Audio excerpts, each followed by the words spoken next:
So I've opened Substance Painter, and I'm going to go to File, New. My template is for Unity 5. Select, and then I select the mesh I just exported. That has the UVs. We open it up, and the default document resolution is 2K, which is fine.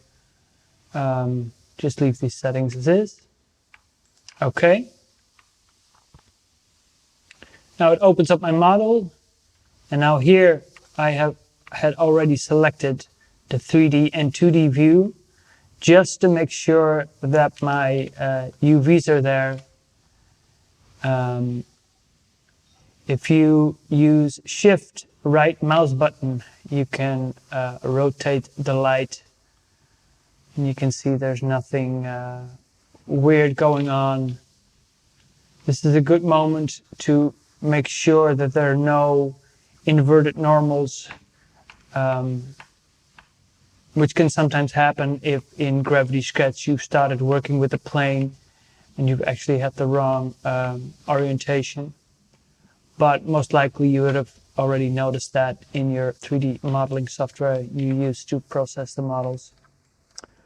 Okay, so these are the models. I'm going to go here to texture settings, down a bit, and I'm going to go into bake mesh maps. Now, a good thing to know is that the way Substance Painter is used a lot of the times is when you create a high resolution mesh, and then you create a low resolution mesh with UVs, and then you can project the high resolution geometry into texture maps. We're not doing that here. So there is no high resolution mesh, so we leave all of this just empty. But we do need to bake the mesh maps. And so just go here and bake those mesh maps. Basically, Substance Painter is now just figuring out what is up, what is down, how far things are apart from each other. I kind of see it as it's kind of figuring out the geometry. Hit OK. Now, if you go here under textures, you can see all the texture maps that Substance has created. For example, an ambient occlusion map.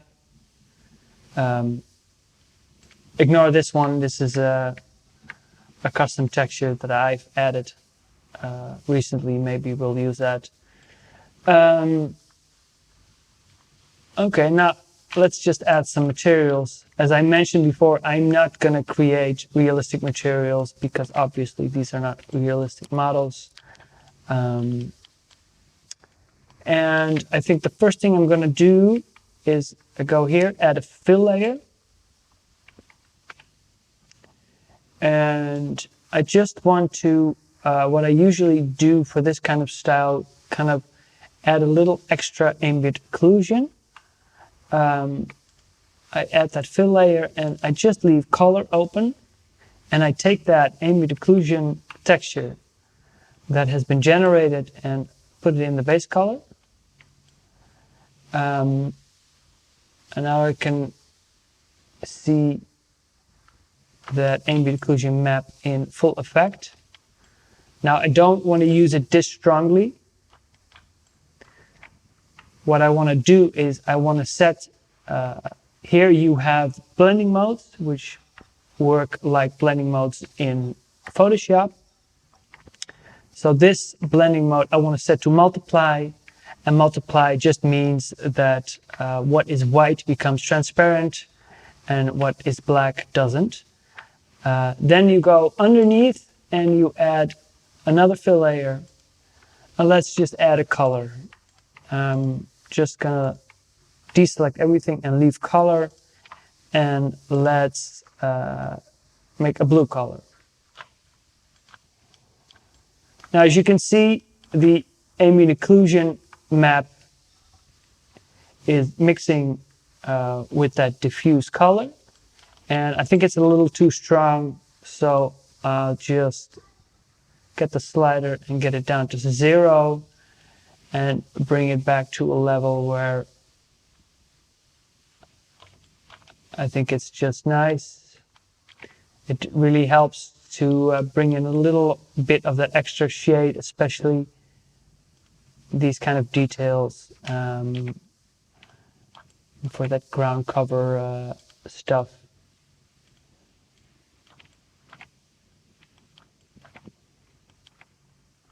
Okay, I'm going to leave it like this.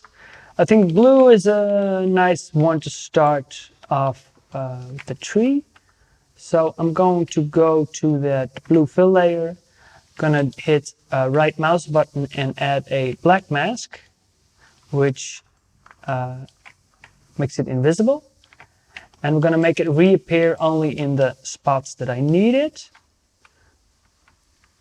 I could just paint it like this, but there's this other tool that's very handy, and that is the polygon fill.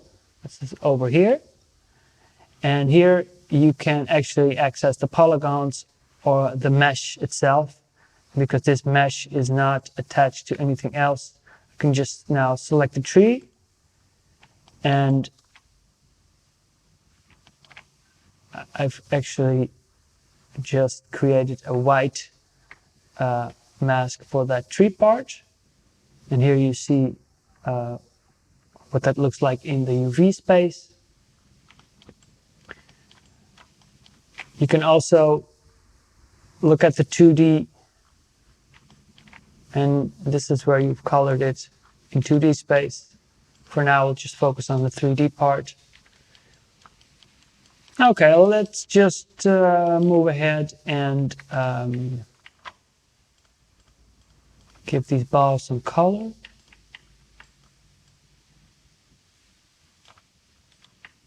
So I'm not really working with a very well-defined plan.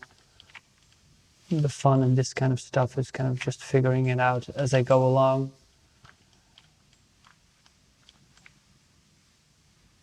Now maybe I want to have a little variance in the color here.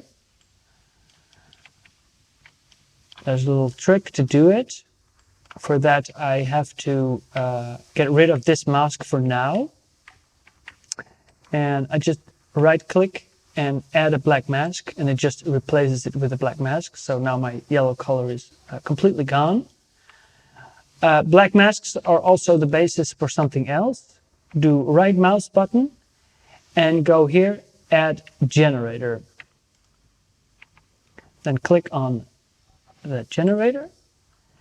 And then go UV random color. So what this does, this basically gives it a random color. Now it looks a little weird because it's applied to a lot of different things. And it's actually basing it on the UV islands. So the different UV islands are now getting random colors. And you can keep clicking this button and it will change the seed. Just makes it different. And I just want to pick something where I think these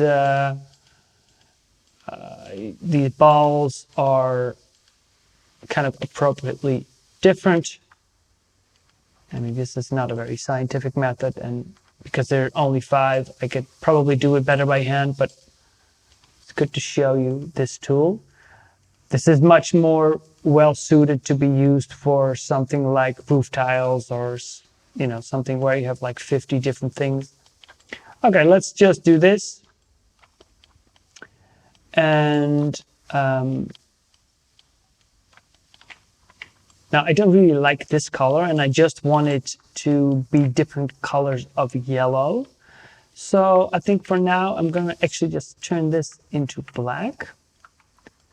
So now it's a gray value. And now you got to ignore the fact that it is also being applied to all the other parts. We'll fix that in a bit. For now, just look at these balls. And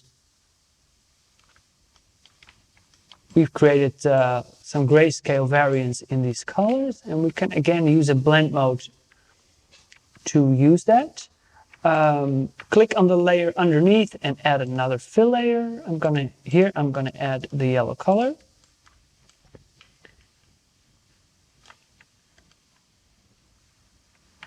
And maybe we'll use an overlay.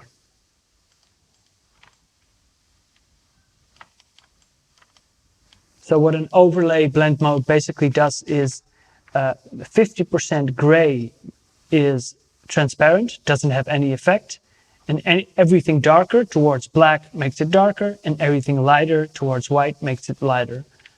You could also use other effects, but I like this in this case because I already knew it was going to make it a little bit more saturated and gear it a little bit more towards orange. Okay, so now I want to make sure it's only applied to these balls. I just select these layers,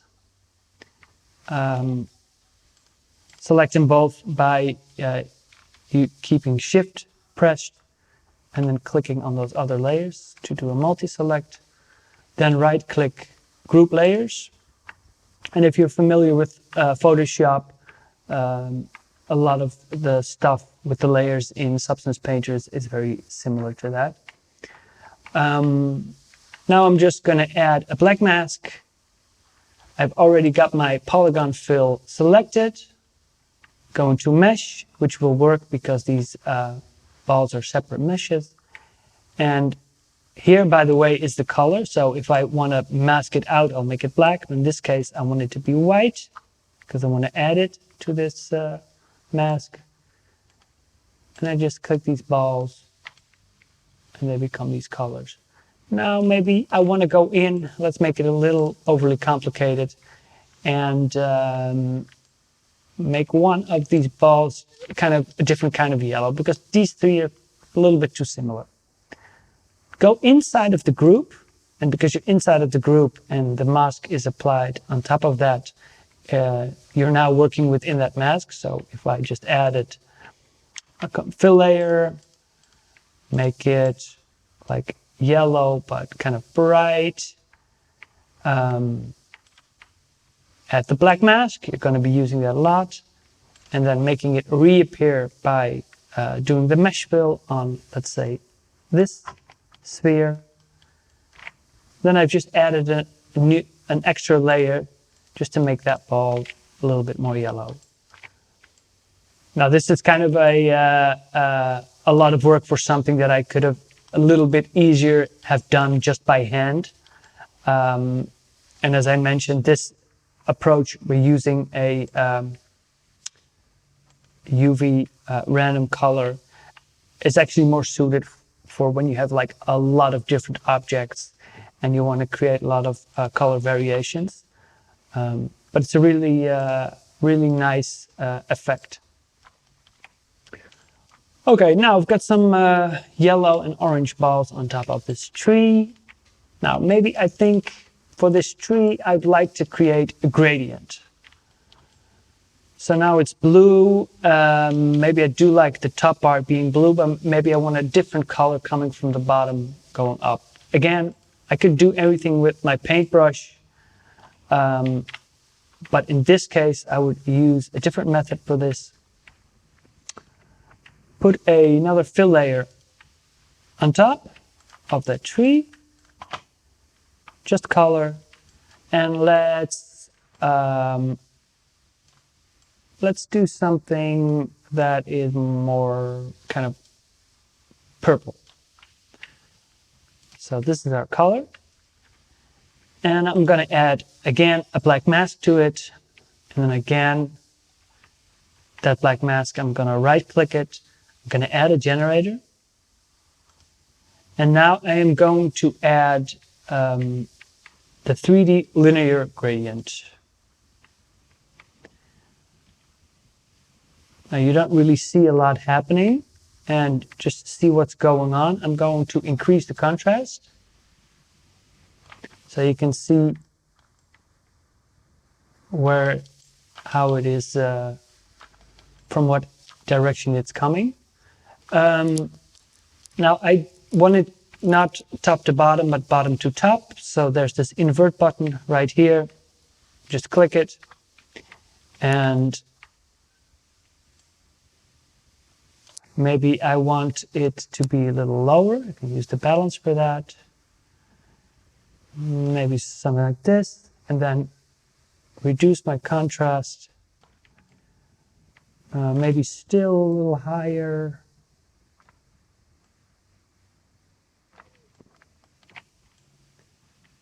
Yeah, something like that is nice.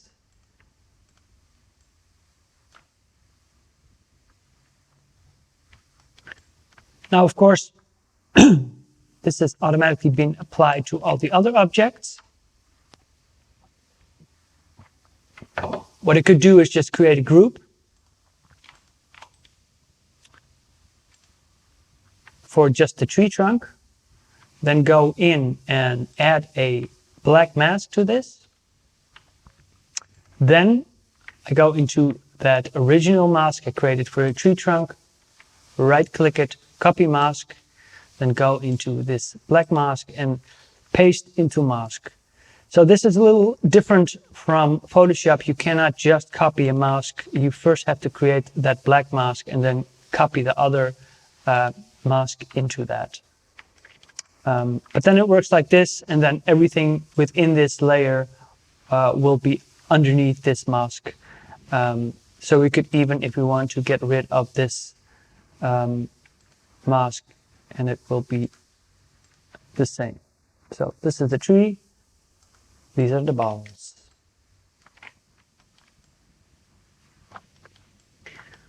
Now, of course, now we've just added color, and there's this kind of shininess going on here. This is just the default glossiness. If I hold my Shift button and I use my right mouse button to move around, I can rotate the light, which can really help you see these material properties. And I think I'm going to go into the tree, and I want to make it less glossy. Now, I don't want to do that in this layer with the purple or in the layer with the blue. I want it to be true for the entire tree. So I just add another layer, another fill layer. I unselect everything except the roughness. And here I can make it very smooth or make it very rough. Maybe I'll just go make it pretty rough, but not 100%.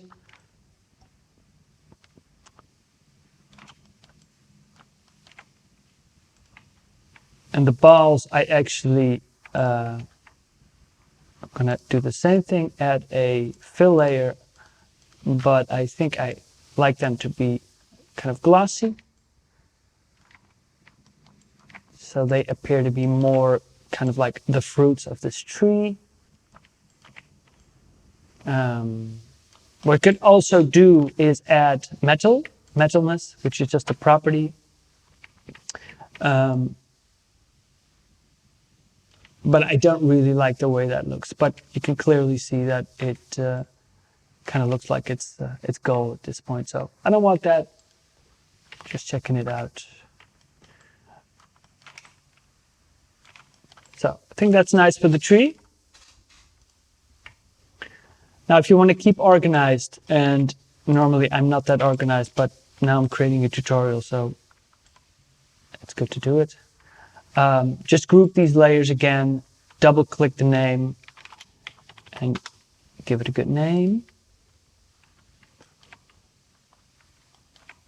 Now, these materials are going to be fairly simple.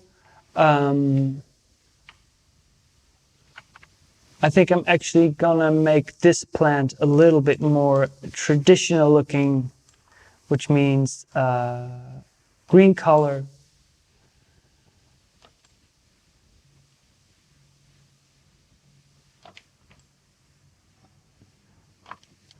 And I think this can be, again, I'm gonna add the black mask to it, polygon fill, select those meshes, and I think I want this middle part to be slightly different color of green. So I'll add another fill layer with just color, and probably going to make it a little bit more yellowish. Black mask, polygon fill, and add that mask to it. Now I think I want this top part to also be a different color. So again, I'll add another fill layer, and let's make it yellow. Black mask. Now this is one mesh, so if I were to select this, the whole thing becomes yellow. Now I just actually want to be able to control the polygons, so I go into click polygon, and then I can just click and just select that little sphere on top. But maybe I think this edge, and if I want to lose the wireframe, I usually just select the brush. Maybe I think this edge is a little too harsh. I can actually blur that little mask that I've just created. I go into the mask, right click it, and I add a filter to it. And here I can select the blur filter. And you see it's already working. So this is 0. It's kind of self-explanatory. So maybe something like this. It's subtle, but it's just to see what the effect is. Now I think I also want to go in and give these leaves a little gradient.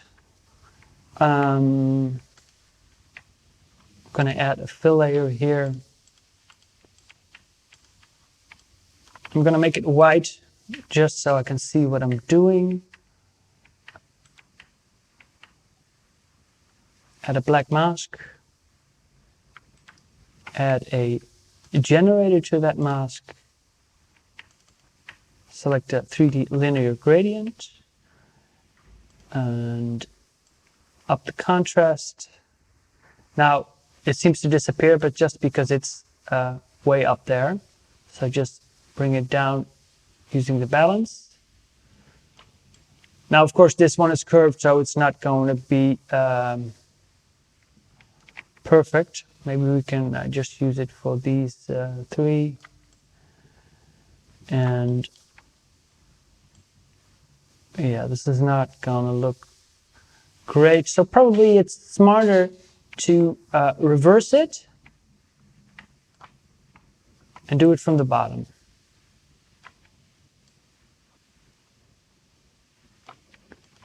Now let me just make it a black color.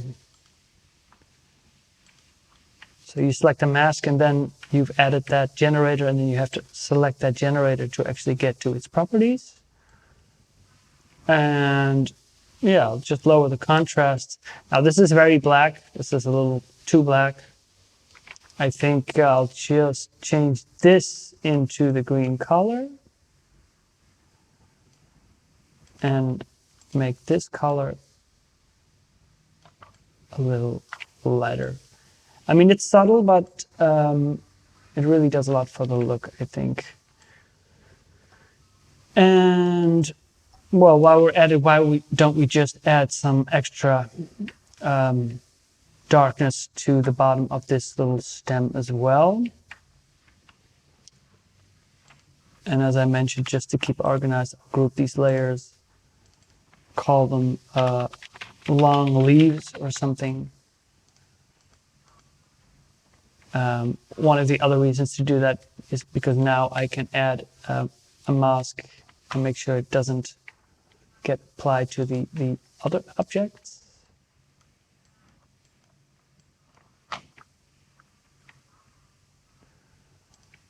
Now here I'll add another fill layer. And now the order of your layers is important. So of course I have to put this layer on top of this layer. I'll make it black and make it reappear just in this area. Well, actually no, because now I've actually created a mask, but what I wanted to do was, of course, add a generator. So again, use that linear gradient. Ignore that it's being applied to the other parts as well.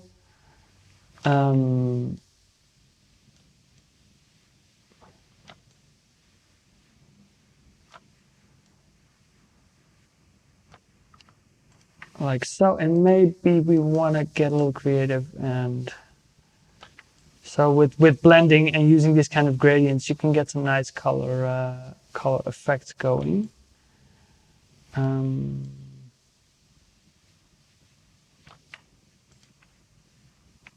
I'm going to group these, add the black layer, go to the polygon, fill the mesh fill, and select the brush to not see the wireframe.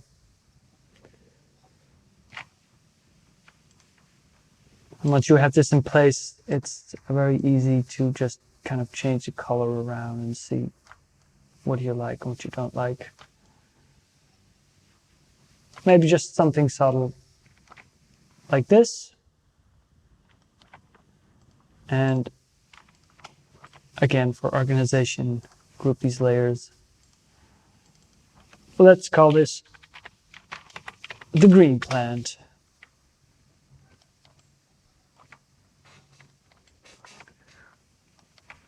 Okay, now for these bushes,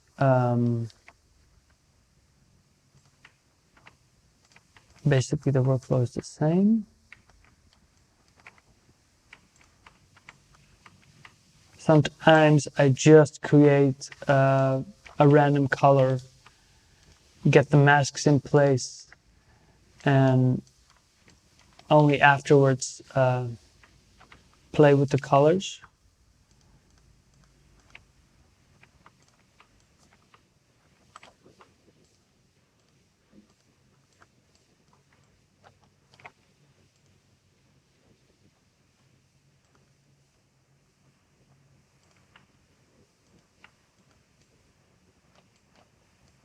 So maybe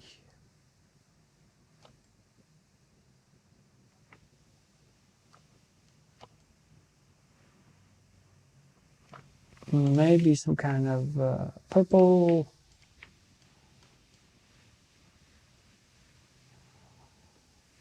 I don't want to use that blue again, I think.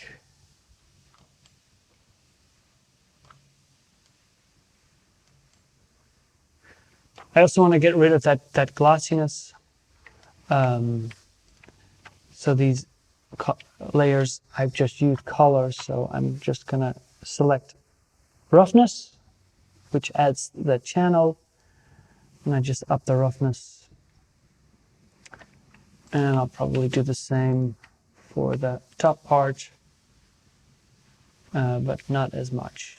Make it a little bit, and again, shift right mouse button to rotate your light to really kind of see what is happening with those materials.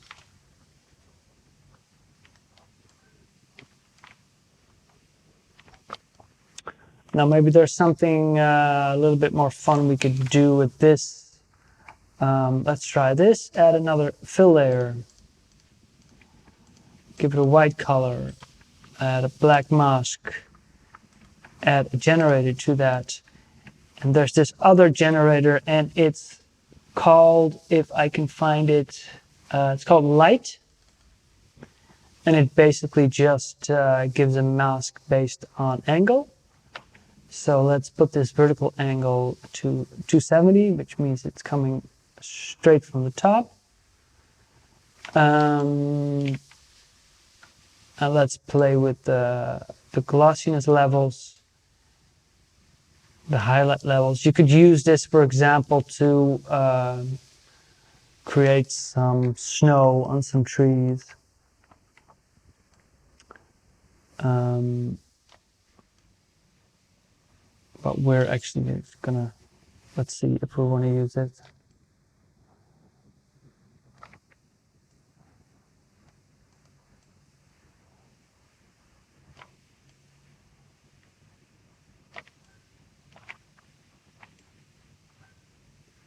Maybe just make it very subtle and give it like 20% transparency. You can also check what happens if you use some blend mode. Maybe that's nice.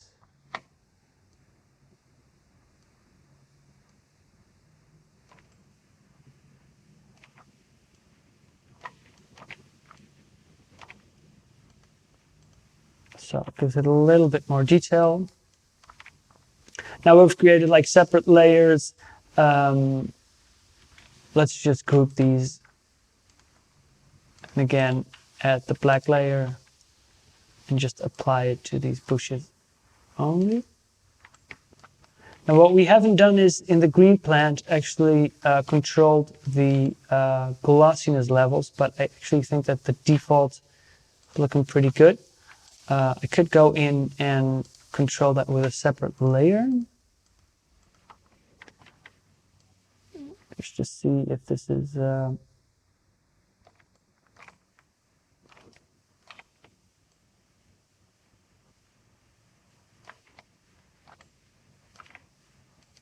yeah, this is pretty much the default setting. So, okay, I'm just going to leave that as is.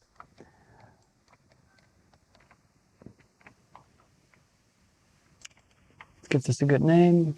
Bushes.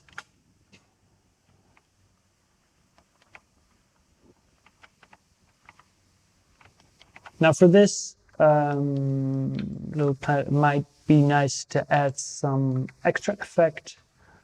I'm going to add a fill layer.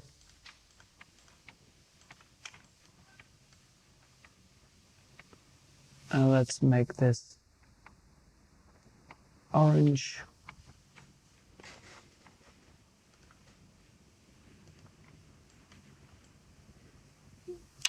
Now what I want to do is, because in Unity we also have a different channel that we haven't been using now. It's the emissive channel, which is basically emissive properties, something giving light in a sense.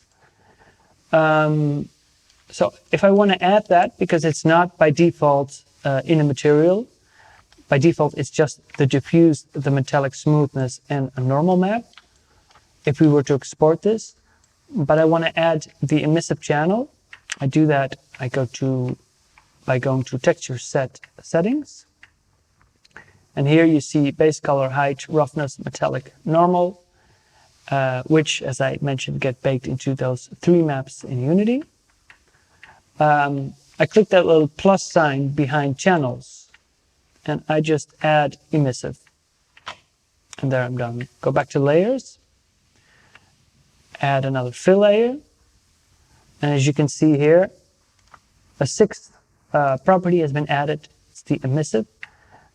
It's basically when it's black, it doesn't do anything, and if it has a color, then it's basically just emitting that that color. Let's make it white first, because it's nicely visible. Again, at the black layer. Now what I want to do is just have these tops be that material. Now I want to avoid using the brush. I could do it, but it's a little less precise. I could do it just like this, and I could actually go here into brushes and get like a softer brush or like a cotton brush. There are all kinds of effects that are cool, which you definitely should play around with. But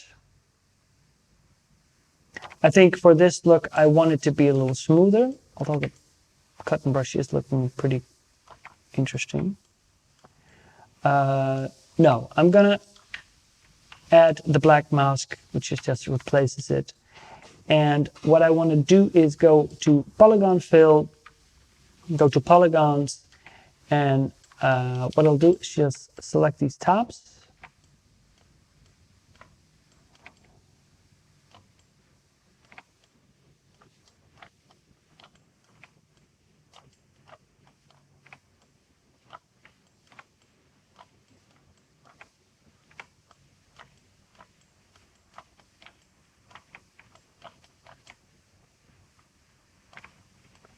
Now I don't want this edge to be harsh. I want this to kind of smooth out. So for that, I add that same filter we've used before. So go to your mask, right mouse button, add filter. And here we're going to add a blur.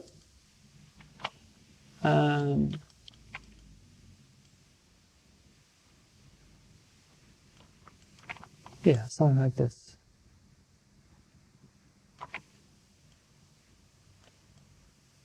Now we're actually seeing some artifacts pop up here, where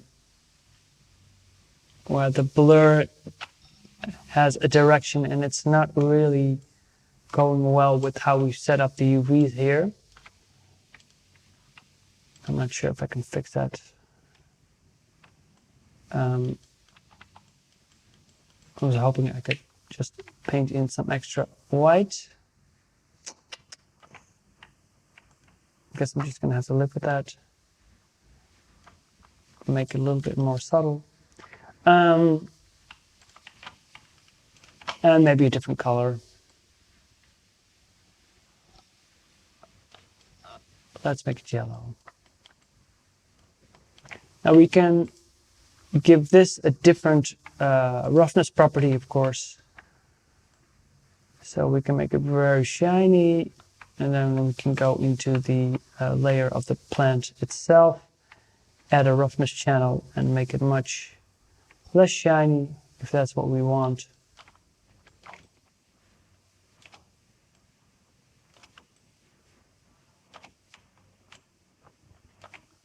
Sure, something like that. Nothing too complicated.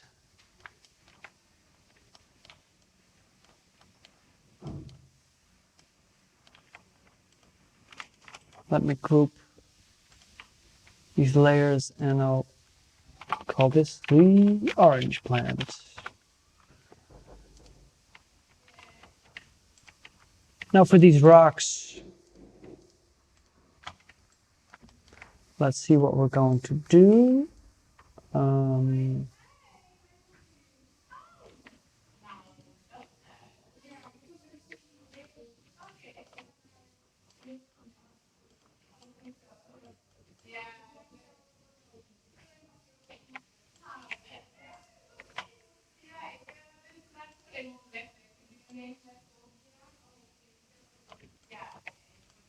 So I'm not sure how I want to use these rocks, but I think I definitely want to duplicate them in my scene and scale them and use them upside down. So I don't really want them to have a very specific direction.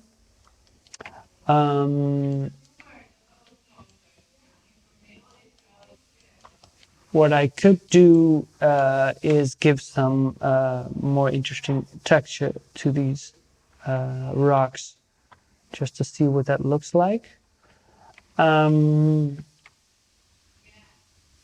Yeah, what I'm going to do is create a new layer. Just give it a color that's very visible. I'll change that later on. And what I'm going to do now is add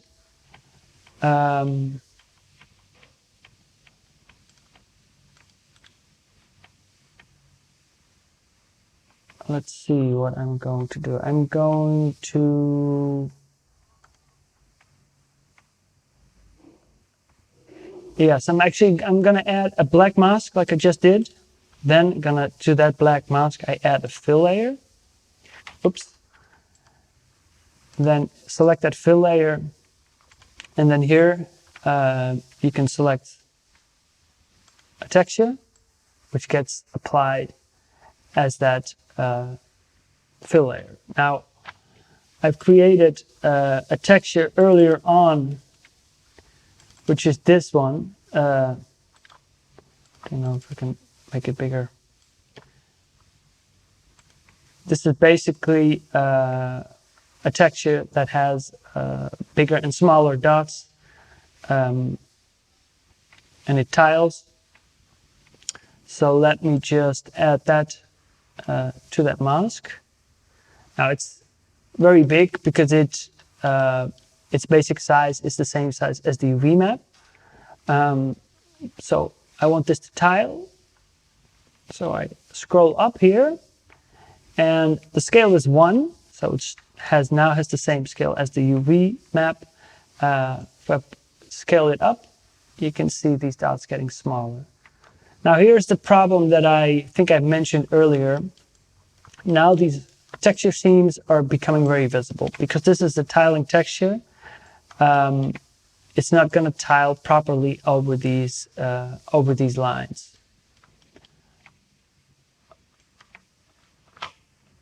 So let me just set it to a setting where I think it's not too big and not too small.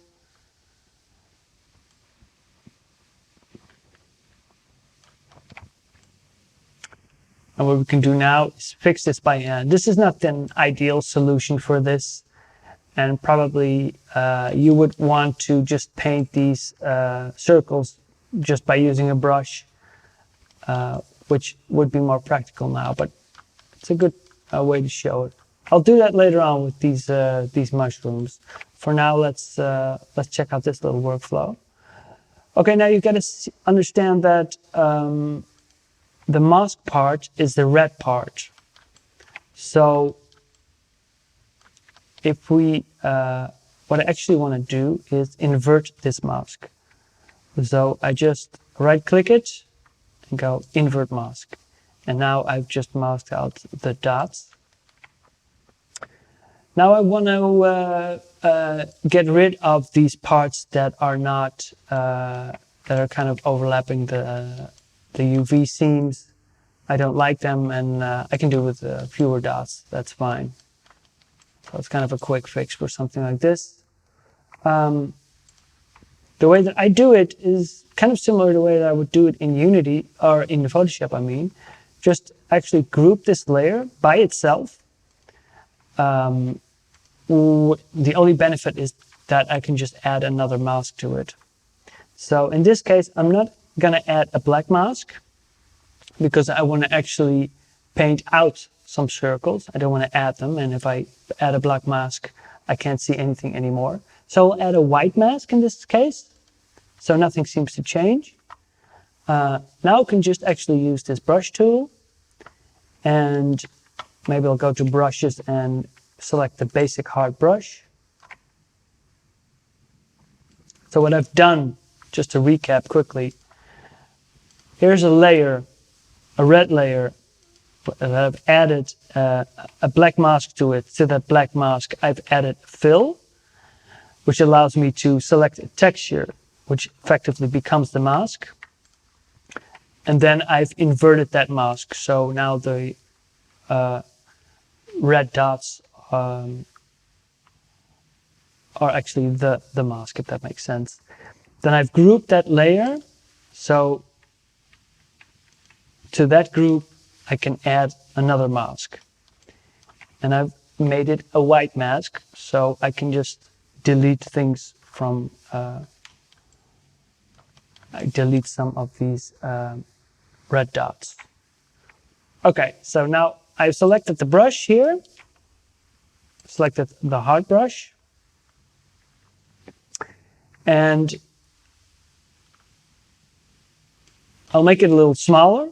You do this with your brackets, the same way you do it in Photoshop. And as you select the mask, you scroll down here, and there's all these settings for the brush. A lot of them are very similar to how Photoshop does it. You go here to the bottom, there's this grayscale. If it's white, I'm adding. If it's black, I'm subtracting. as regular masks work. So I make it black.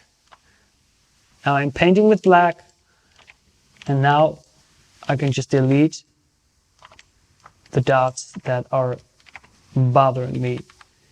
Now, as I mentioned, these UVs, I've done them very simple for these rocks, so there's definitely some ugly stretching going on. You could fix them or not.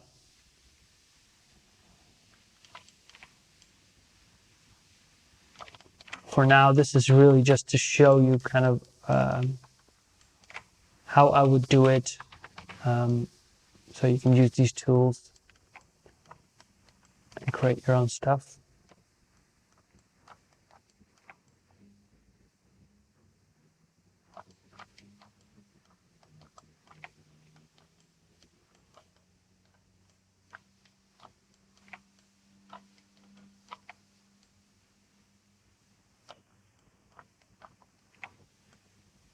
In there, also don't really like that one or that one.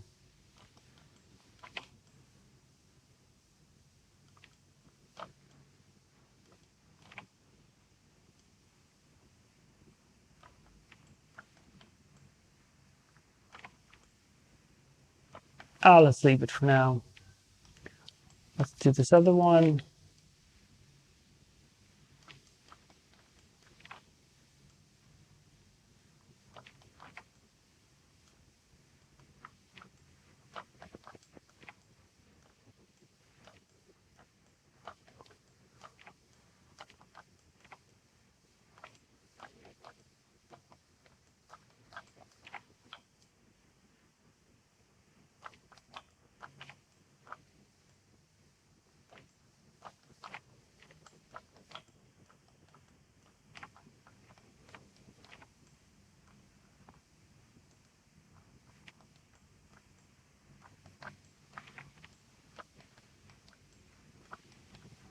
And I haven't mentioned this. Probably good to follow some basic Substance Painter tutorials in terms of navigating software. But your Alt-click middle mouse button allows you to move around, to pan, and left mouse click and Alt allows you to rotate. You probably already know this.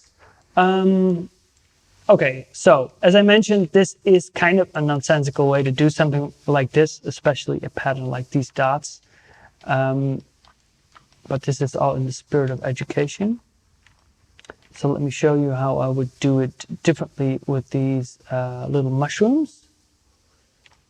Okay, again, I'm gonna group these two layers, black mask, polygon fill, and here make this color white, so you're adding to the mask.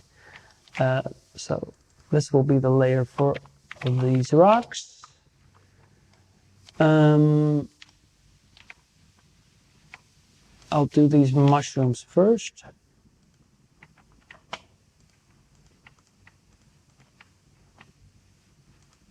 Select a material.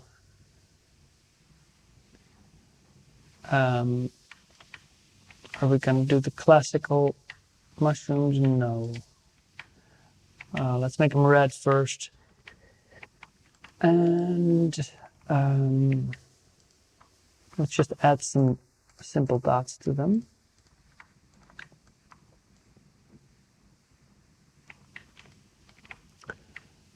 So that second layer is going to be the color of the dots. I'm going to add a black mask to it. And then I'm just going to take my brush, select the basic hard brush, make it a little smaller, and just start clicking away.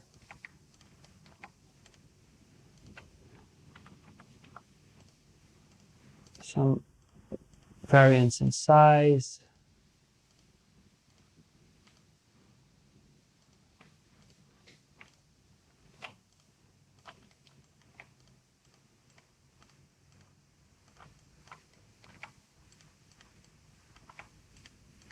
You can see we're getting into the smaller objects, so resolution is getting a little lower, but I think it's still fine.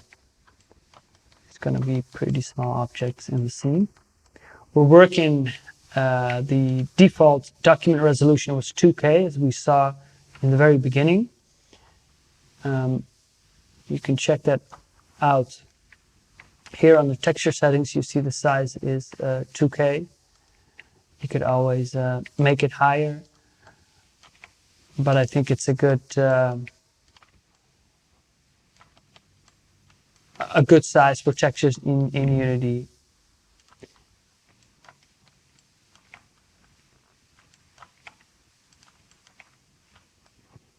Okay, so now I've just added some dots, and now it doesn't really have any problems with where your UV's light map, or I mean UV seams are, because it's actually just looking at the 3D space. And before, with these rocks, we were using a tiling texture, and then of course the tiling is not going to overlap perfectly, but now we're just painting it in the 3D space, and we don't have those problems. What I could do with this, what would be nice, is to add a little height to these dots. So that's just adding the height channel and increasing it a little bit. Getting him sticking out nicely. Move the light around to see what we want to do with the glossiness.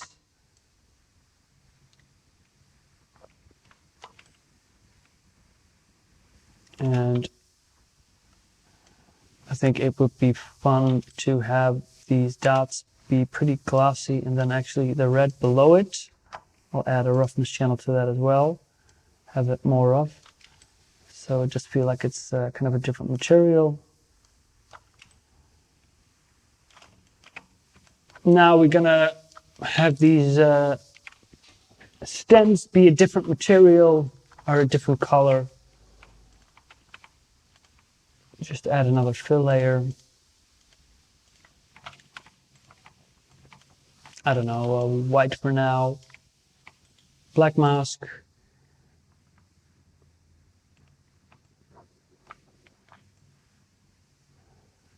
And let's just do a polygon fill.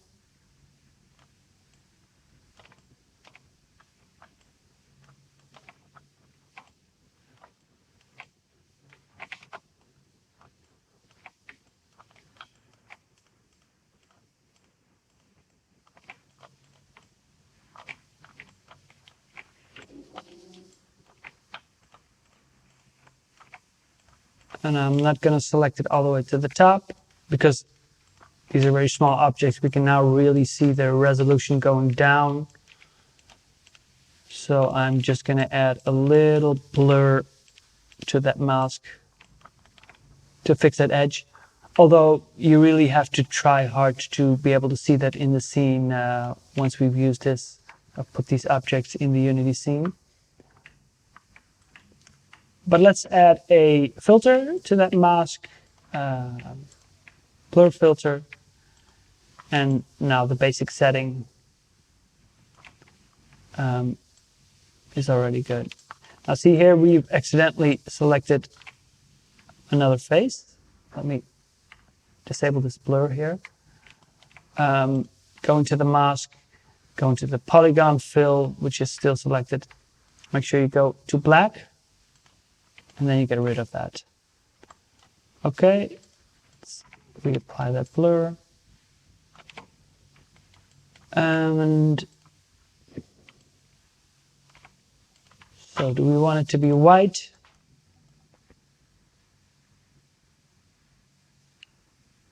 Or do we want it to be a little bit more of an exotic color? I actually think I don't want the red. I want a kind of a lime green color.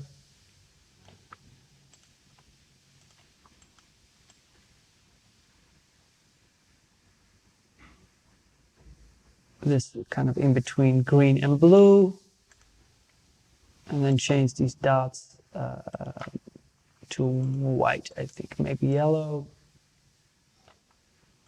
light yellow. Yeah, something like that. Looks like a little less traditional. Mushrooms. Select those 3 layers, group them at the black mask. Polygon fill, mesh fill, select them both. And there you go. So now let's rename this folder to mushrooms. Now let's do this ground cover, and I think we can use the UV random color generator nicely with this one. So add a fill layer, make it completely black, add a black mask to it. In that black mask, right click add generator, and then in the generator I select the UV random color. Now you can always select that seed to see if there's something that you like better. But it's usually a little hard to stop at a moment that you're happy, so just leave it like this. I'm going to use this layer, as I did before, as an overlay layer to change the color of a fill layer beneath it. So add a fill layer, just color, and yeah, maybe this ground cover material will actually just be green. I need it underneath this layer, so I just move it around like so. And let's see what blend mode works nicely. As I said, multiply will make white transparent, black not. Screen is the opposite. Will make black transparent and white not. But I think the overlay works nice, which makes 50% gray transparent and the darker parts darker and the lighter parts lighter.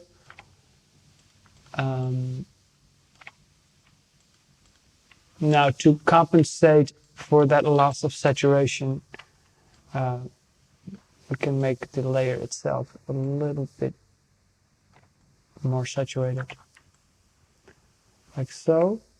Let's see what happens if we duplicate this layer. Yeah, it's actually gonna enhance the contrast because it's gonna be an overlay over an overlay. Just as a quick little way to change that effect. Let me put that saturation up a bit more. Now, the only problem we might run into is that now we have this color variance. We still want to be able to duplicate this little patch many times and not see the repetition. So it's very important that we scale and rotate and don't just copy it. The good thing about Substance Painter is once you've got that path you're going to export your textures to in place, it's very easy just to go back and make some changes, export them straight to Unity, and your file will be updated. So for now, I think this is fine. Let me group these layers.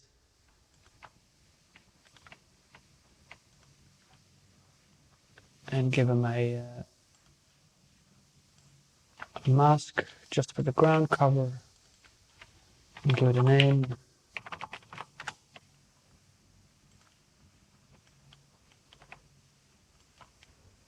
Now I think I want to undo these rocks because it's kind of a nonsensical way to do it. At least you see how you could do something like that.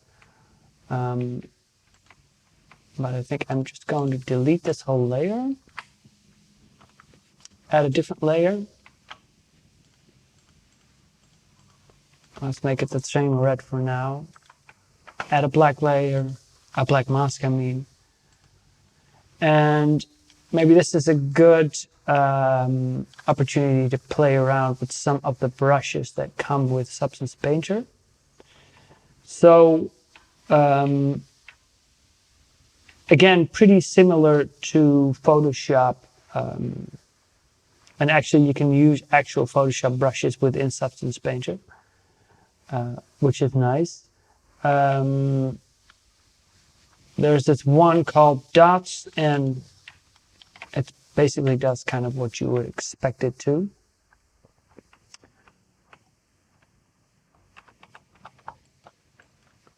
You can paint over it.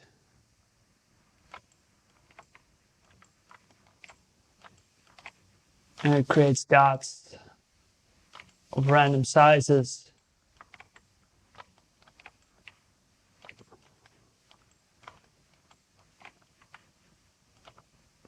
Let me pull this up a little bit. Select that mask, and then you can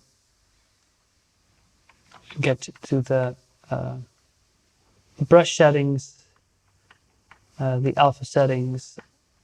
There's also a stencil. I'm not going to go into that now.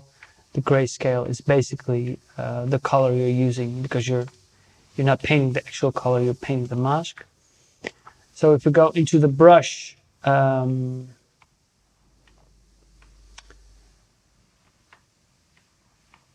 there's all these settings you can do, and you see a nice little preview there.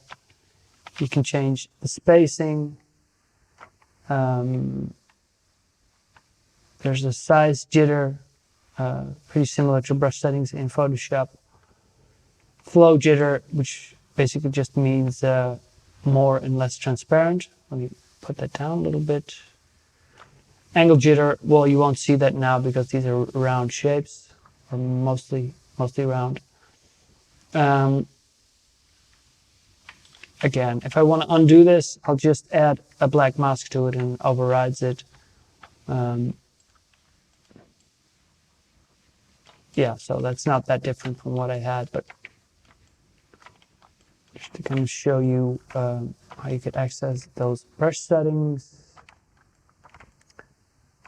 Let me just quickly paint some dots on this. And again, because I'm painting on it directly now, we don't have that issue with the UV scenes.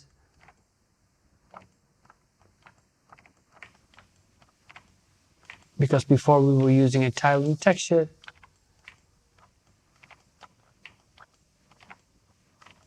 And now we're just painting directly onto the model.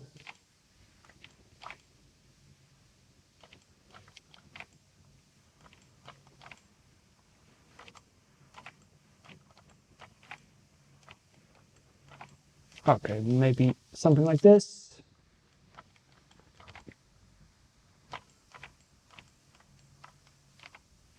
Now we can go in and easily add some height to it, or maybe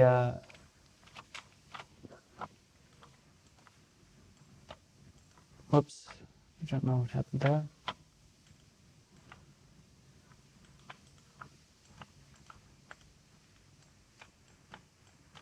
I can't see it. Yeah. Yeah, you can easily add height. You can also maybe do the opposite. Maybe that's create little holes. Maybe that's nice for this one. And again, control the roughness. Oops.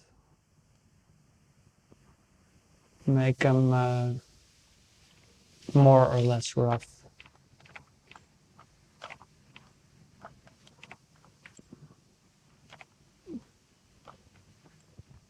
Yeah, I don't think I want to overcomplicate it at this stage. Something like this. Now just for these two final objects.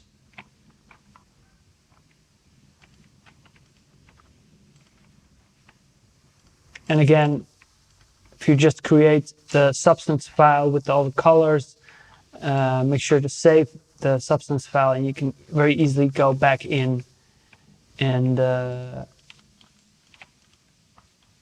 and change the materials later on. Once that link with Unity is established, it's very easy to override the textures.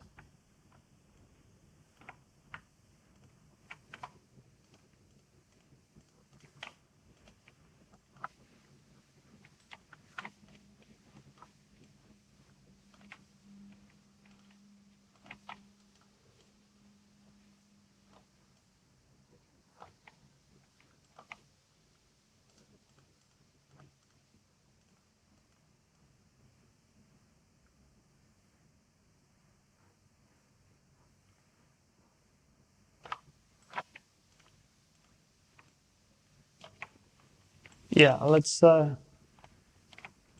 create a little different color on the nipple, as I keep calling it.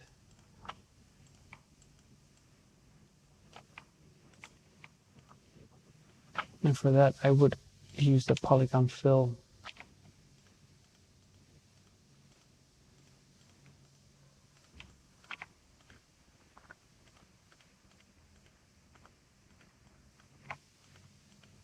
Resolution is getting very low here. It's very tiny, tiny polygons we're filling up.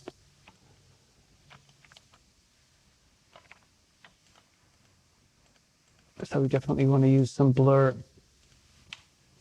to get rid of that border.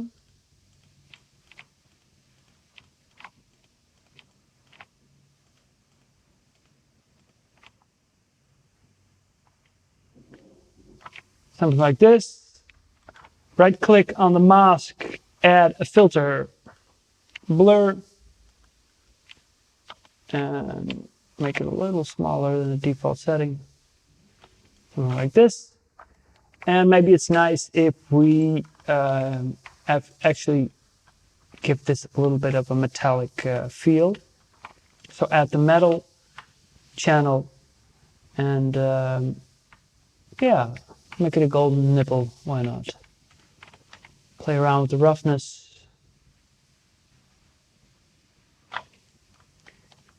I want to do the same. Play around with the roughness for these parts as well.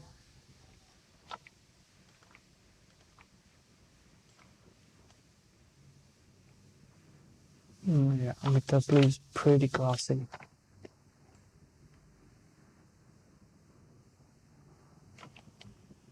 Sure, why not?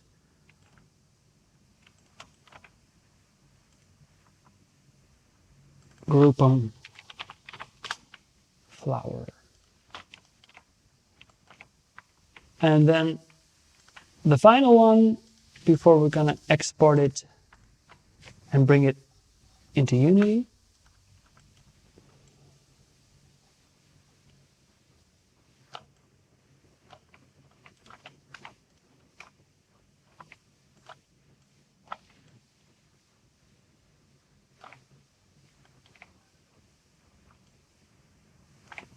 For this, I'm just gonna do the same as I did with the flower.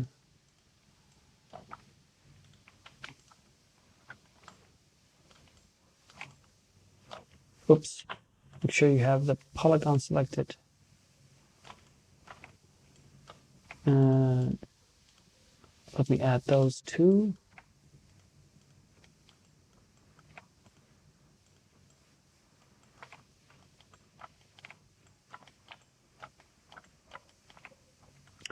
Again, add a little blur.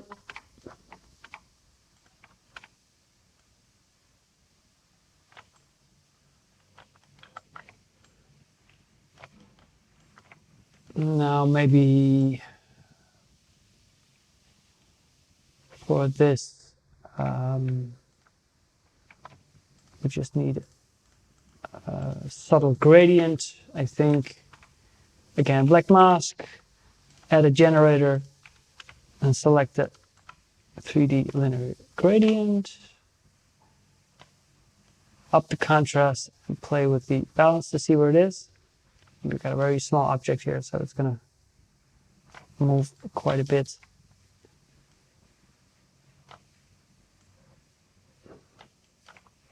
So do we want this or do we want the inverted?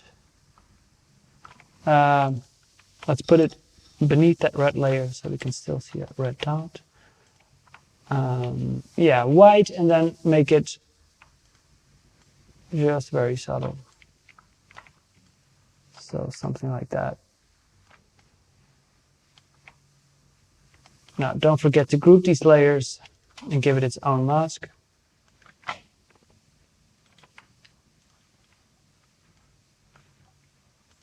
Call it flower 2. Okay, now we've done some basic materials for the assets. It's always good to make sure that you have a good name here.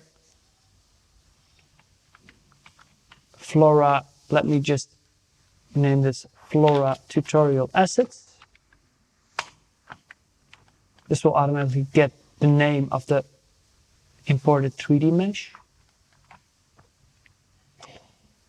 Now there are lots of other cool tricks you can do in Substance Painter, but I just went over some basic things you can do for this workflow.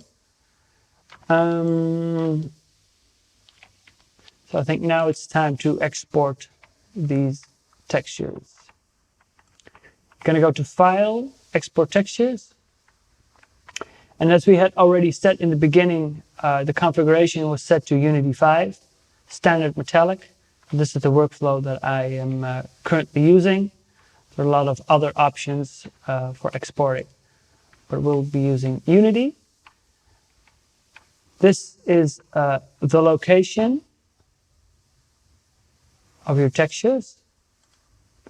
What I like to do is immediately set this to the location of the Unity product you're working on. Now mine's got a kind of an obscure name. I'll change that later on. Let me just create a folder here called Textures. Select that. And now I am exporting directly into Unity. And I want to do that because once this path is set and I open up Unity and I don't like certain colors, I just go back into Substance Painter, change some things, re-export, and these textures get overwritten. And that's a nice little workflow. There's a Substance Painter plugin also for Unity. There are more advanced ways of doing this. But this is for now my workflow.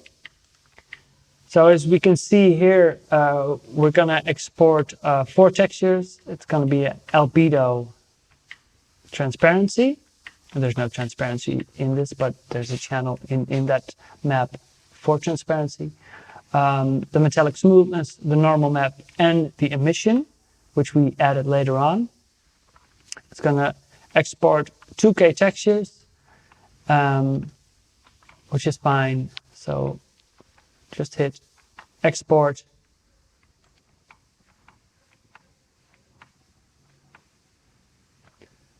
And it's going to create those textures. Make sure to save the file. And let me, okay, now you can see the complete mess my computer is. Flora tutorial. And now it's time to open up the assets in the Unity scene that I already have, where I'm going to add these assets to.